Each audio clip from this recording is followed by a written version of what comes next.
kembali lagi di pembelajaran online. Kali ini kita akan membahas pembelajaran 1 di tema 1 subtema 3. Untuk tugas yang pertama yaitu mengamati ilustrasi gambar, kemudian membuat sebuah cerita berdasarkan gambar tersebut. Untuk ide pokoknya, proses pembuatan gerabah dari tanah liat. Kemudian cerita berdasarkan gambar, proses pembuatan gerabah dari tanah liat dilakukan dengan tahapan-tahapan yang harus dilakukan secara berurutan. Peralatan untuk membuat gerabah adalah alat-alat tradisional yang tidak jauh bedanya dengan yang sudah digunakan pada zaman prasejarah. Tugas selanjutnya ada di halaman 127, menemukan ide pokok dari masing-masing paragraf berdasarkan bacaan. Paragraf pertama, ide pokoknya adalah salah satu di antara warisan karya budaya yang sangat tua, luas persebarannya dan mampu bertahan hingga sekarang adalah gerabah, yakni barang pecah belah dari tanah bakar yang dibuat secara tradisional.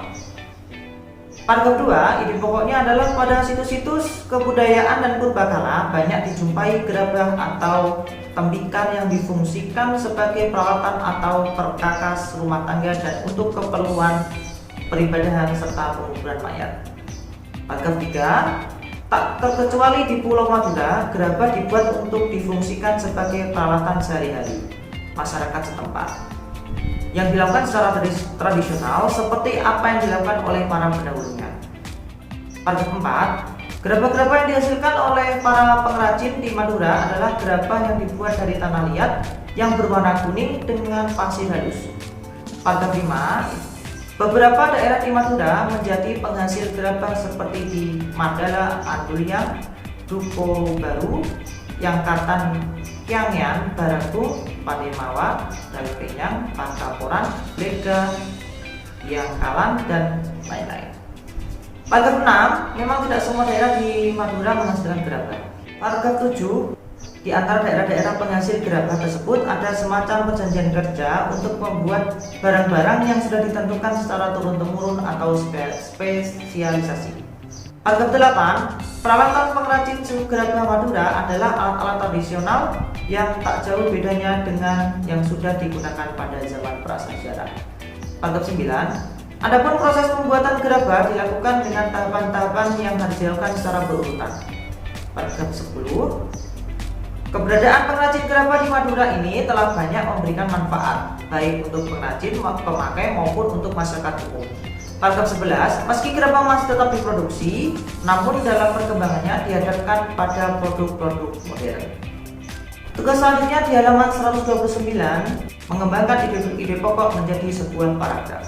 Untuk ide pokok yang pertama, untuk pengembangan ide pokok yang pertama, salah satu jenis tanah yang banyak memiliki manfaat adalah tanah liat. Selain sebagai media tanam bagi berbagai jenis tanaman, tanah liat juga dapat dijadikan sebagai bahan dasar pembuatan gerabah. Untuk ide pokok yang kedua, kita kembangkan menjadi sebuah paragraf. Agar dapat menghasilkan gerabah, tanah liat haruslah melalui beberapa proses produksi terlebih dulu. Tanah liat dibuat adonan dengan mencampur air, kemudian diaduk dan dibolak-balik agar lebih pekat dan lengket. Tujuannya adalah untuk mengeluarkan udara dalam tanah agar mudah dibentuk dan hasilnya tidak mudah retak.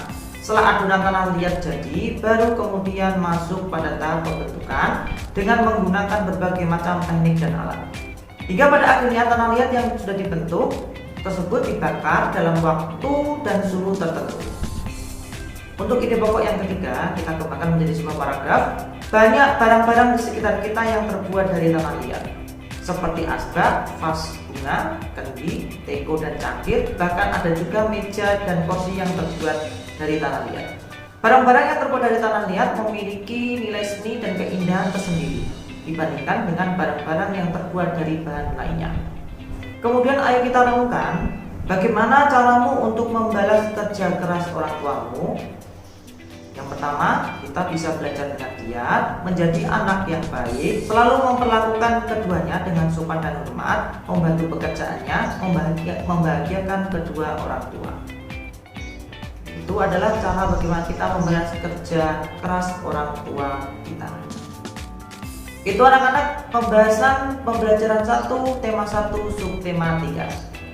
Sampai ketemu di pembelajaran selanjutnya. Tetap semangat, sampai jumpa.